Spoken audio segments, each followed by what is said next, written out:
Bismillahirrahmanirrahim. Assalamualaikum warahmatullahi wabarakatuh.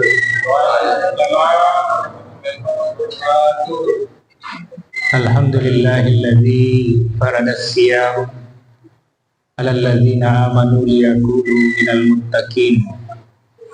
Asyhadu an la ilaha illallah wahdahu la syarika lah wa asyhadu anna Muhammadan abduhu wa rasuluh.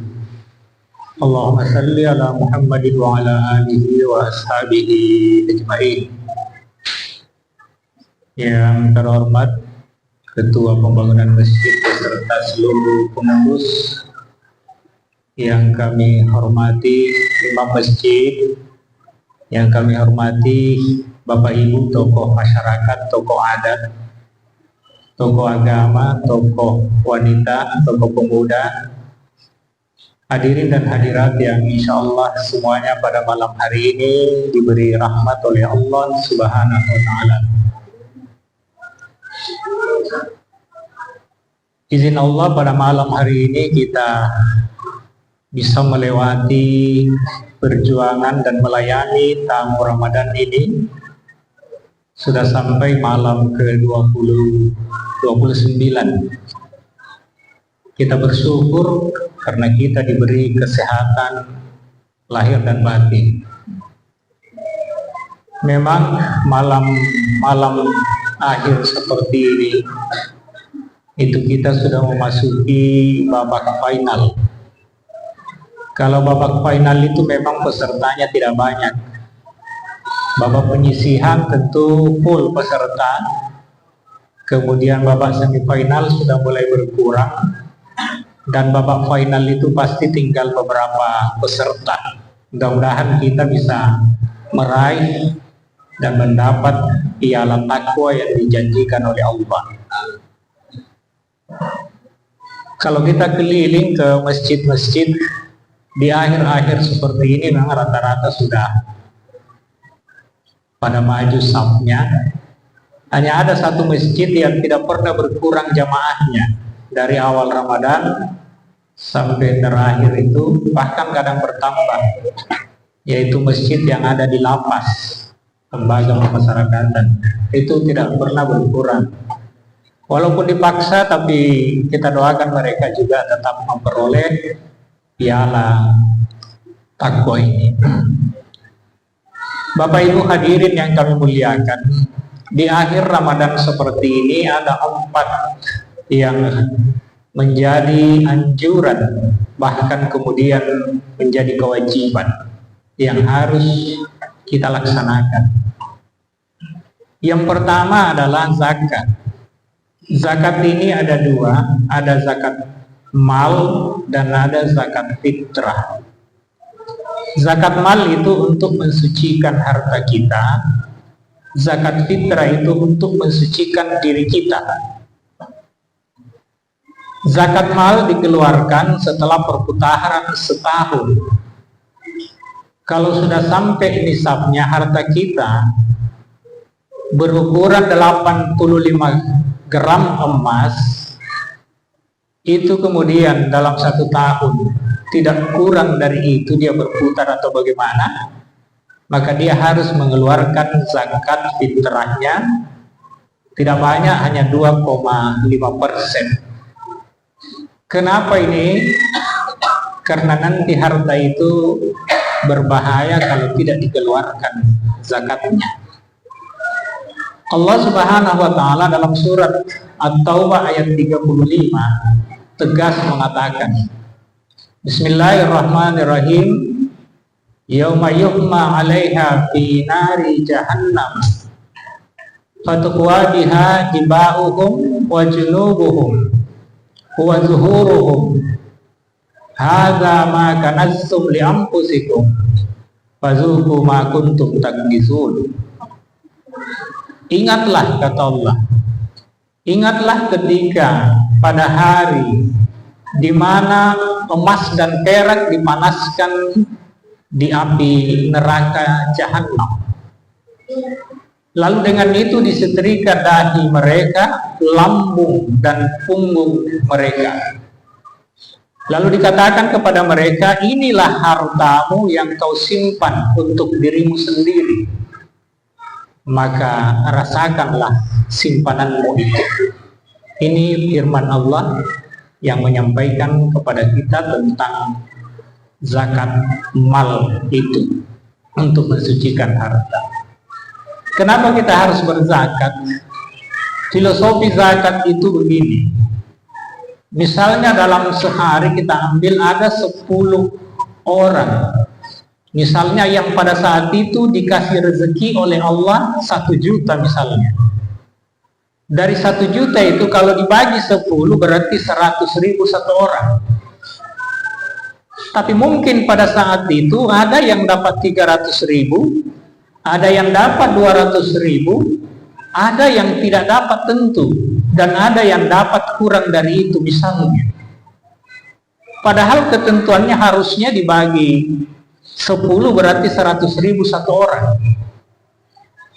Tapi karena mungkin yang tidak dapat ini malas bekerja, atau mungkin dia terlambat bangun, atau mungkin dia belum tahu manajemen pekerjaan, atau barangkali memang dia tidak bisa kemudian bekerja yang sampai bisa dapat dengan 100 itu. Pada akhirnya dia tidak dapat. Jadi dia tidak dapat, yang lain dapat 300, dapat 200. Jadi dari 300 dan 200 itu ada bagiannya orang yang tidak dapat tadi.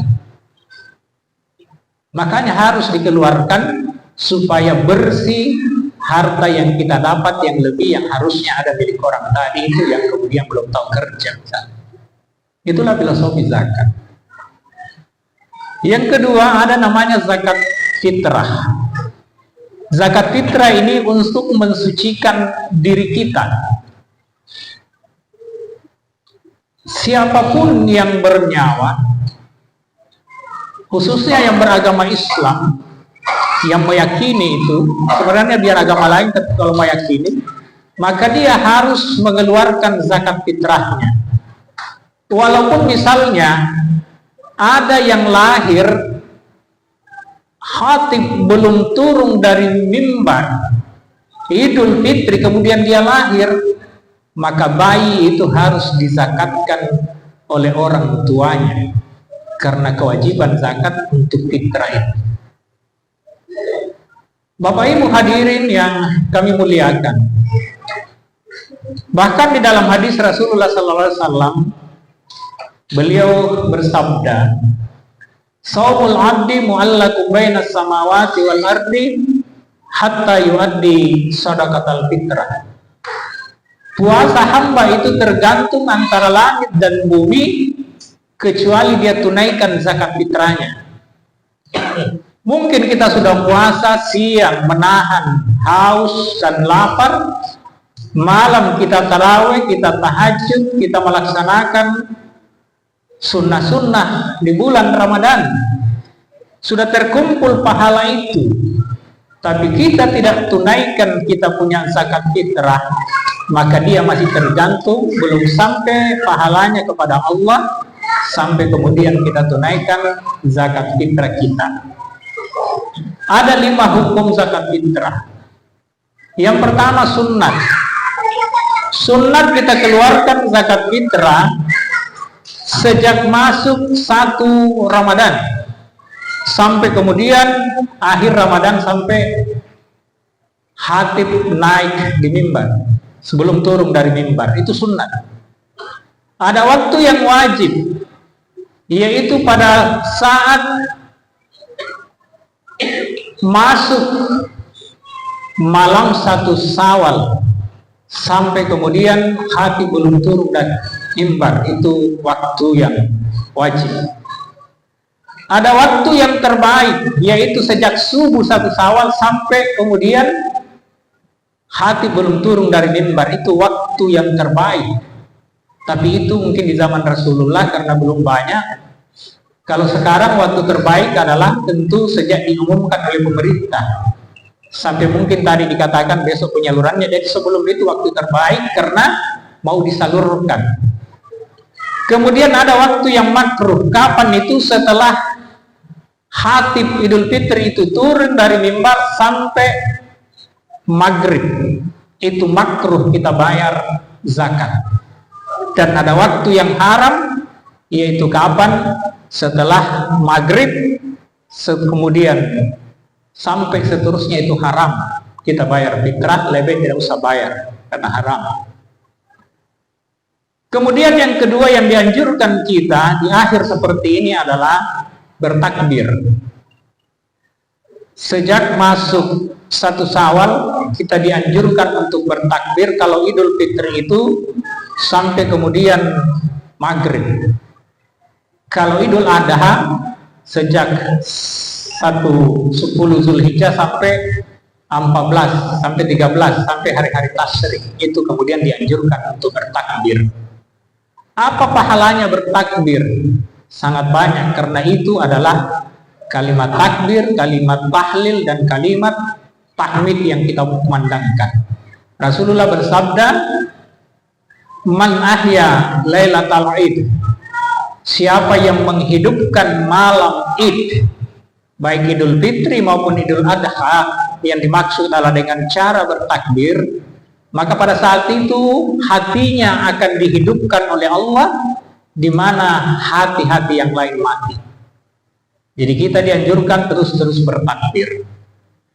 Kemudian yang ketiga dianjurkan adalah salat Id atau Idul Fitri.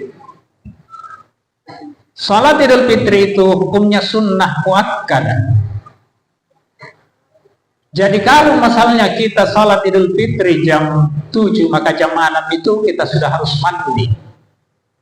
Mandi persiapan, setelah itu kemudian kita potong kuku, lalu kemudian memakai parfum, memakai baju yang baru kalau ada, kalau tidak ada biar baju lama, yang penting bersih.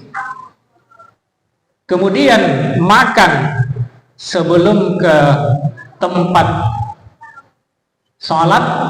Kalau Idul Adha jangan dulu makan, nanti kemudian pulang. Kalau Idul Fitri makan dulu baru. Setelah itu dianjurkan pergi sholat itu, perginya jalurnya lain, pulangnya jalurnya lain, sambil bertakbir. Jadi misalnya kita pergi itu jalur sebelah kanan, maka pulang itu jalur sebelah kiri, sambil bertakbir. Apa maksudnya ini? Ini maksudnya agar kemudian syiar agama ini, syiar takbir itu terus dikumandangkan. Setelah itu ada namanya tahniyah. Tahniyah itu dianjurkan untuk memberi ucapan selamat. Baik kita ketemu ataupun mungkin sekarang ada WA yang sering disampaikan, itu anjuran. Misalnya selamat Idul Fitri, mohon maaf lahir batin, itu tahniyah, itu dianjurkan. Ya, setelah itu bersalaman atau ketemu dengan saudara-saudara. Bahkan Rasul juga konon di riwayat itu selesai sholat itu mereka juga pergi ke keramaian, tempat hiburan. Bahkan konon diceritakan itu ada kegiatan atraksi tameng atau tombak itu, sampai Aisyah naik di punggung di pundak Rasulullah untuk nonton. Kemudian yang selanjutnya dianjurkan adalah silaturahim. Kenapa dianjurkan ini? Karena insya Allah hubungan kita dengan Allah sudah tidak ada masalah. Kita sudah puasa dan menghidupkan Ramadan, sudah dijanji oleh Allah, man shoma ramadana imanan wa ihtisaban ghufira lahu ma taqaddama min dzambi. Insyaallah sudah diampuni dosa kita. Tapi itu adalah dosa kepada Allah. Ada dosa yang susah maafnya kecuali kita dimaafkan oleh orang, yaitu dosa sesama manusia. Jadi kalau kita kemudian berdosa sama manusia, cepat kemudian waktunya untuk meminta maaf supaya betul-betul kita fitrah. Bapak Ibu hadirin yang kami muliakan, bahkan pernah Rasulullah mengaminkan doa Jibril. Ada 3 doa Jibril yang diaminkan oleh Rasulullah. Doa Jibril yang pertama, ya Allah, jangan engkau terima ibadah puasanya anak yang durhaka kepada orang tuanya sampai dia minta maaf.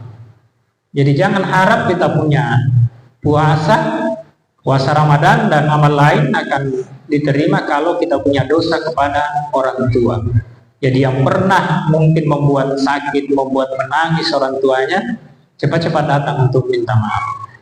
Yang kedua, ya Allah, kata Jibril, jangan engkau terima ibadah puasanya istri yang durhaka kepada suaminya atau sebaliknya sampai mereka saling memaafkan.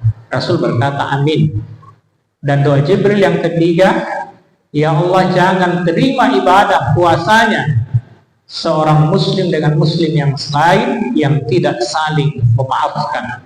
Jadi kalau ada yang minta maaf kita tidak maafkan, jangan harap puasa kita sampai. Atau ada orang yang kemudian tidak minta maaf, jangan harap pahala-pahala kita kemudian bisa sempurna.